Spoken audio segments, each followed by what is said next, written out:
নমস্কার, আমি অনামিকা সরকার, প্রভাষক রসায়ন, পাগলা পীর স্কুল অ্যান্ড কলেজ, সদর রংপুর।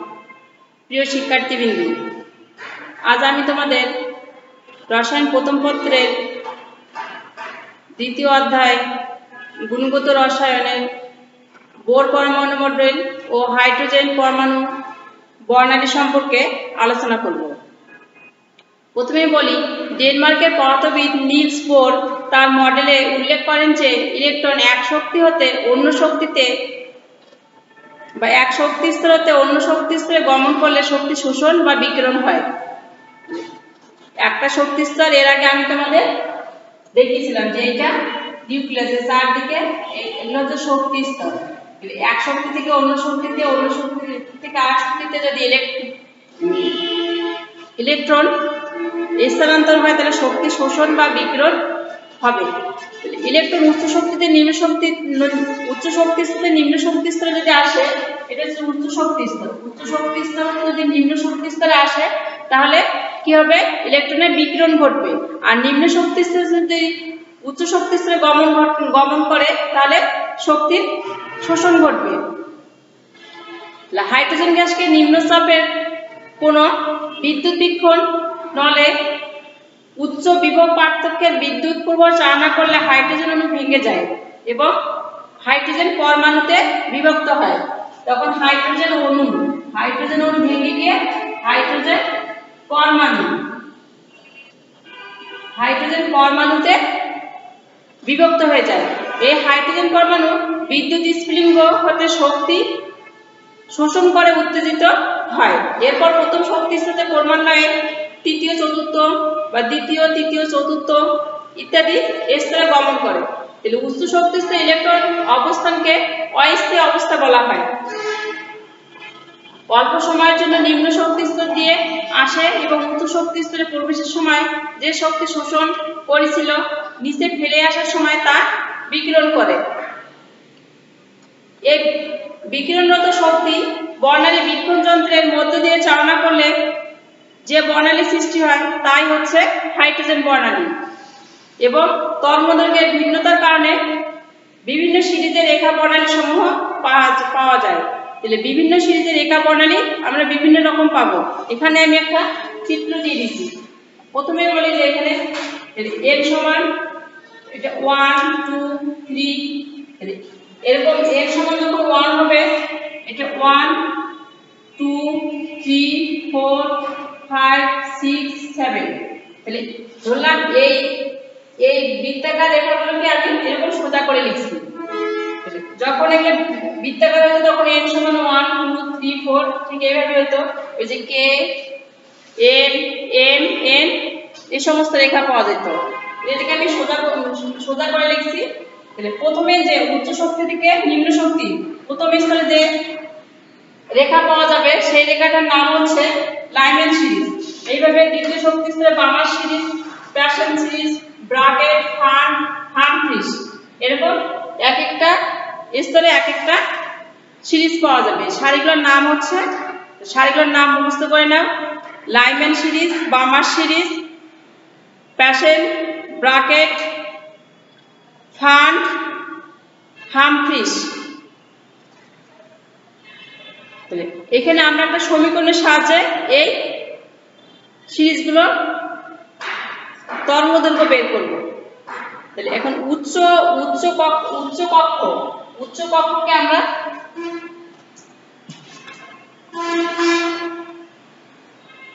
কক্ষকে আমরা প্রকাশ করব n2 আর নিম্ন কক্ষকে প্রকাশ করব n1। যেটা উচ্চ হবে সেটাকে বলবো আমরা n2 আর যেটা নিম্ন হবে n1। আর এখানে হচ্ছে যে লাগবে আমাদের ল্যামডা তরঙ্গদৈর্ঘ্য আর নু বার হচ্ছে তরঙ্গ সংখ্যা। 1/λ সমান, এর আগে এই সমীকরণটা বের করেছি, 1/λ সমান নু বার সমান r এর z 1/n1 square minus 1/n2 square. এখানে z হচ্ছে পারমাণবিক সংখ্যা। তাহলে z আমরা হাইড্রোজেনের ক্ষেত্রে হচ্ছে হাইড্রোজেনের পারমাণবিক সংখ্যা কত? z square. হাইড্রোজেনের পারমাণবিক সংখ্যা হচ্ছে 1। তাহলে এখানে 1 বসাই দিলে 1 হচ্ছে। সেজন্য এটা আমাদের রাখার দরকার হচ্ছে না। যেহেতু হাইড্রোজেনের পারমাণবিক সংখ্যা 1 এর সাথে কোনো কিছু গুণ করলে 1ই হচ্ছে। তাহলে r এর 1/n n1 square minus 1/n2 square. তাহলে এই সমীকরণের সাহায্যে আমরা এর তরঙ্গদৈর্ঘ্য বের করব। তাহলে প্রথমে আসি আমরা লাইম্যান সিরিজ।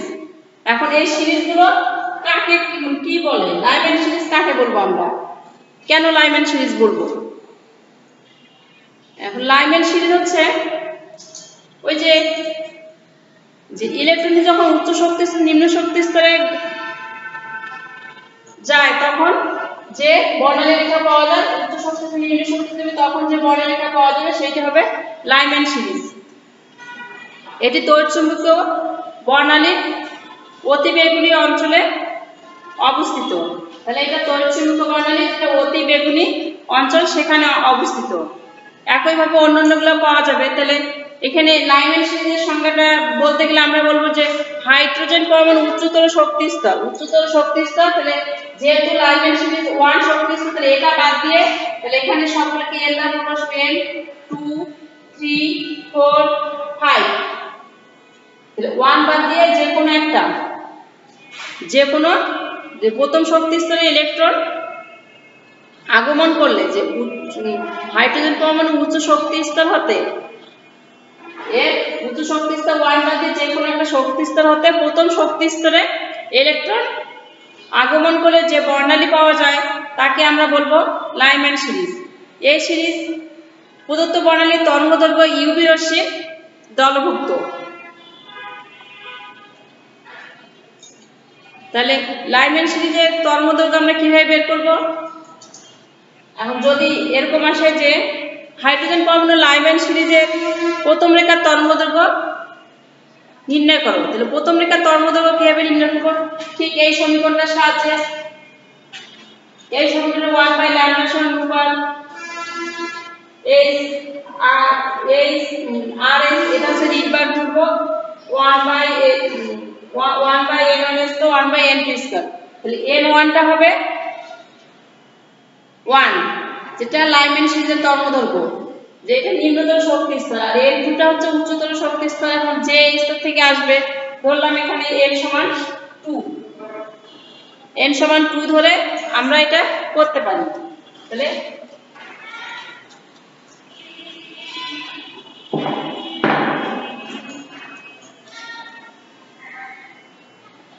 রিডবার ধ্রুবক এটা সবাই মুখস্থ করে রাখবা। রিডবার ধ্রুবকটা হচ্ছে যে 1096 78 বা 1096 78, 10 বা 1096 78, 1096 78, এটা হচ্ছে রিডবার ধ্রুবক। তাহলে এখানে 1 তো ছিল, তাহলে 1 স্কয়ার, যেটা লাইম্যান সিরিজের, তারপর 1/2 স্কয়ার। তাহলে এটাকে ক্যালকুলেশন করলে আমার একটা মান আসবে, সেই মানটা হবে 822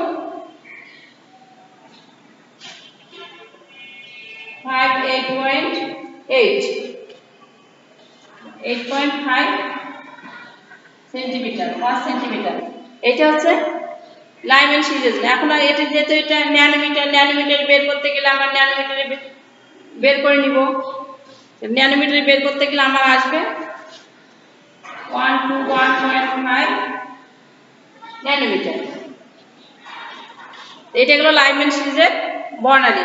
ঠিক একইভাবে বামার সিরিজ কাকে বলে? তাহলে বামার সিরিজ হচ্ছে হাইড্রোজেন পরমাণু উচ্চতর শক্তি স্তর হতে দ্বিতীয় শক্তি স্তর, যেটা দ্বিতীয় শক্তি স্তর বামার সিরিজ। দ্বিতীয় শক্তি স্তরে ইলেকট্রন দ্বিতীয় শক্তি স্তরে প্রত্যাবর্তন করলে প্রাপ্ত বর্ণালী হচ্ছে বামার সিরিজ। এই সিরিজে দৃশ্যমান অঞ্চলে দেখা যায়। বামার সিরিজ কোন অঞ্চলে দেখা যায়? দৃশ্যমান অঞ্চলে দেখা যায়। 1885 সালে বামার এই সিরিজ আবিষ্কার করেন। ঠিক একইভাবে এই সিরিজ বের করতে গেলে এখানে এই n1 টা হবে তখন 2, আর উপরে যে কোনো সিরিজ থেকে আসবে, পঞ্চম ষষ্ঠ যে কোনো সিরিজ থেকে আসতে পারে, যে সিরিজ থেকে আসবে সেটা হবে 2 3 4 5। যে যে সিরিজ ওই সিরিজের ওইটা হবে n1, বাকিগুলো হবে n2। ঠিক একইভাবে প্যাশন সিরিজ 1908 সালে জার্মান পদার্থবিদ প্যাশেন এই সিরিজ আবিষ্কার করেন। এই সিরিজ আবিষ্কার করতে গেলে এখানে ইলেকট্রন হাইড্রোজেন পরমাণু উত্তেজিত অবস্থা উচ্চতর শক্তি স্তর হতে তৃতীয় শক্তি স্তরে প্রবেশ করলে যে সিরিজ পাওয়া যায় সেটাই হচ্ছে প্যাশেন সিরিজ। এটি রশ্মির বর্ণালীর আলো, এটি রশ্মির বর্ণালী হলো অবহেলিত বর্ণালী। এই বর্ণালী অদৃশ্য, যেটা অবলোহিত সেটা হচ্ছে যে অদৃশ্য। ঠিক একইভাবে এটাকে N1 টাকে 3 ধরবো, বাকিগুলোকে 4, 5, 6 ধরে এই সিরিজটা বের করব। ব্র্যাকেট সিরিজ তাহলে হাইড্রোজেন পরমাণু ইলেকট্রনটি উচ্চতর শক্তি স্তর হতে চতুর্থ শক্তি স্তরে প্রত্যাবর্তন করলে প্রাপ্ত বর্ণালী হচ্ছে যে ব্র্যাকেট সিরিজ। ব্র্যাকেট সিরিজ হচ্ছে দূর অবলোহিত অঞ্চলে দেখা যায়, তাহলে এটা হচ্ছে দূর অবলোহিত অঞ্চলে দেখা যায়। ঠিক একইভাবে এটাকে আমরা বের করে নিব ফান্ড সিরিজ। ফান্ড হচ্ছে মানে পঞ্চম, এটা ফান্ড পঞ্চম। তাহলে হাইড্রোজেন পরমাণু উচ্চতর শক্তি স্তরে পঞ্চম শক্তি স্তরে ইলেকট্রন যদি প্রত্যাবর্তন করে তখন যে বর্ণালী দেখা যাবে সেটা হচ্ছে যে ফান্ড বর্ণালী। এই সিরিজ প্রধান বর্ণালী অঞ্চল হবে অতি অবলোহিত। অতি অবলোহিত তাহলে হাইড্রোজেন পরমাণু বর্ণালীর ফান্ড সিরিজের প্রথম রেখার তরঙ্গদৈর্ঘ্য নির্ণয় করতে গেলে এখানে ফান্ড, যেহেতু ফান্ড হচ্ছে 5, N1 সমান হবে 5 আর বাকিগুলো 6, 7। ঠিক এইভাবে হামফ্রিস ক্ষেত্রে একই, যে এর উপরের স্তর থেকে যেমন হাইড্রোজেন পরমাণু ইলেকট্রন উচ্চ স্তর N2 সমান 7, 8, 9 থেকে 6 দিয়ে গমন করলে যে আইআর রশ্মি পাওয়া যায় সেটা হচ্ছে হামফ্রিস। এই সিরিজের বর্ণালী হলো অতি অবলোহিত রশ্মির বর্ণালী। ঠিক একইভাবে এটাকে আমরা নির্ণয় করতে পারবো। এখন এখান থেকে আমাদের অঙ্ক আসবে ঠিক একই রকম।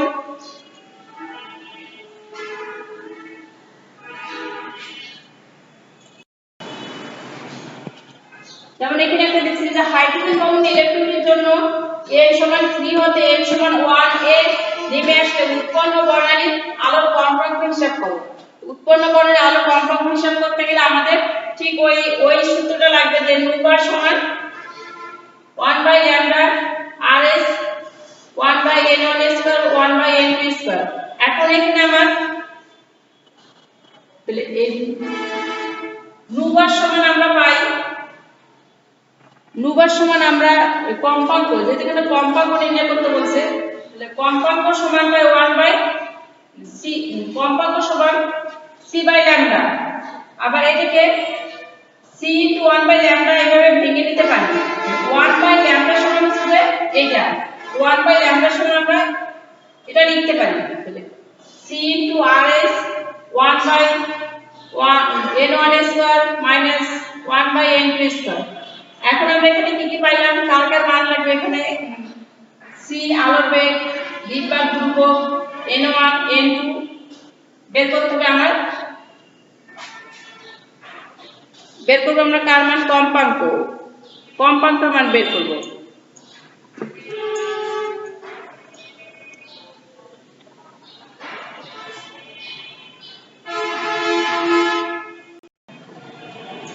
প্রিয় শিক্ষার্থী বিন্দু, আমরা সেই আলোর বেগ 3 × 10⁻10 সেমি/সেকেন্ড, বিভব ধ্রুবক তাহলে N1 N2 এর মান বসাই, সবগুলো মান বসাই দিব।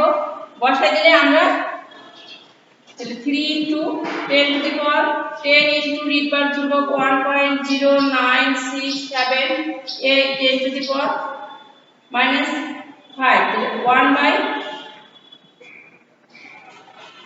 1/1 স্কয়ার 1/3 স্কয়ার। এই মান বসাই দিলে আমরা ক্যালকুলেশন করলে অ্যানসার পেয়ে যাব। অ্যানসার হবে 2.92 × 10⁵ হার্টজ। এটা হচ্ছে এর কম্পাঙ্ক। এই নিয়মে কতগুলো অঙ্ক আছে তোমরা বাসায় করার চেষ্টা করবা। ধন্যবাদ সবাইকে।